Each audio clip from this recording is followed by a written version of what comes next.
Hello అండి, mushroom కర్రీని డాబా స్టైల్లో ఒక్కసారి ఇలా ప్రిపేర్ చేయండి. మష్రూమ్ కర్రీని ప్రిపేర్ చేయాలంటే ఫస్ట్ వీటి క్లీనింగ్ చాలా ఇంపార్టెంట్.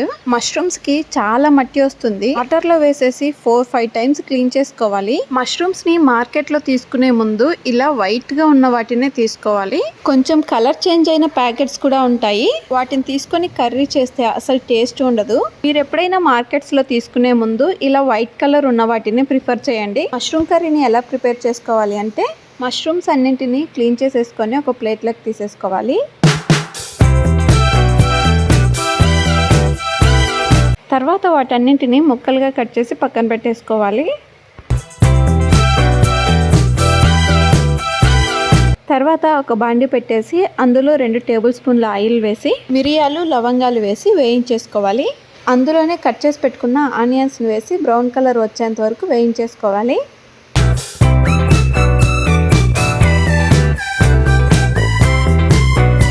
ఆనియన్స్ ఫ్రై అయ్యేలోపు కర్రీలోకి మసాలాను అయితే ప్రిపేర్ చేసేసుకుందాం.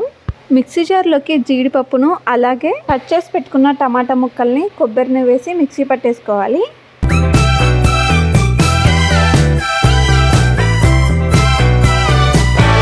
మెత్తగా గ్రైండ్ చేసి పెట్టుకున్న ఈ మసాలా మొత్తంని ఫ్రై అయిపోయిన ఆనియన్స్లో వేసి మొత్తం కలదిప్పేసుకోవాలి.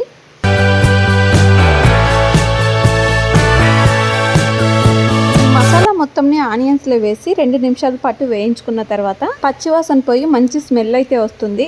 అందులోనే గరం మసాలా, ఉప్పు, కారం వేసి మొత్తం కలిపేసుకోవాలి.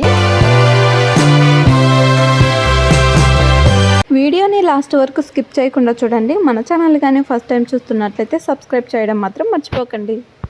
మసాలా మొత్తం బాగా ఫ్రై అయిపోయిన తర్వాత మంచి స్మెల్తో పాటు మసాలా నుంచి ఆయిల్ అనేది సపరేట్ అవుతుంది. ఆయిల్ సపరేట్ అయ్యే టైంలో మనం ముందుగా కట్ చేసి పెట్టుకున్న మష్రూమ్స్ని అందులో వేసేసి కలిపేసుకోవాలి. మసాలా మొత్తం మష్రూమ్స్కి పట్టేలాగా కలిపేసుకోవాలి. ఈ మష్రూమ్ కర్రీని ప్రిపేర్ చేసేటప్పుడు వాటర్ ఏం పోయాల్సిన అవసరం ఉండదు. మష్రూమ్స్కి మసాలా మొత్తం పట్టిన తర్వాత మూత పెట్టేసి 5 మినిట్స్ వరకు ఉడికించుకోవాలి. మష్రూమ్స్లో ఉండే వాటర్తోనే మొత్తం బాయిల్ అయిపోతుంది. తర్వాత మూత ఓపెన్ చేసి చూస్తే మొత్తం జ్యూసీగా ఉంటుంది. చూస్తుంటేనే తినాలనిపించేలాగా ఉంటుంది. తర్వాత మష్రూమ్ కర్రీ టేస్ట్ కోసం 1/2 కప్పు పాలను పోసి మొత్తం ఉడికించేసుకోవాలి. పాలను పోయడం వల్ల ఈ కర్రీ చాలా టేస్టీగా ఉంటుంది. మీలో ఎంతమందికి మష్రూమ్ కర్రీ ఇష్టమో కామెంట్ చేయండి. అలాగే ఒక్కొక్కరు ఒక్కొక్క స్టైల్లో ఈ మష్రూమ్ కర్రీని అయితే ప్రిపేర్ చేస్తూ ఉంటారు. మీరు ఎలా ప్రిపేర్ చేస్తారో కూడా కామెంట్ చేయండి.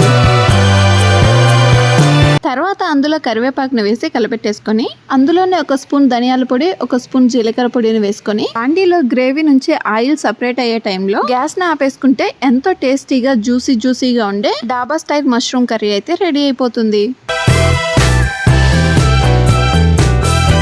ఈ మష్రూమ్ కర్రీ రైస్లోకైనా చపాతీలోకైనా చాలా టేస్టీగా ఉంటుంది. మీరు కూడా ఇలా ఒకసారి ప్రిపేర్ చేయండి. మష్రూమ్ కర్రీ అనేది చాలా టేస్టీగా వస్తుంది. వీడియో కర్రీ నచ్చినట్లయితే లైక్ చేసి సబ్స్క్రైబ్ చేయండి.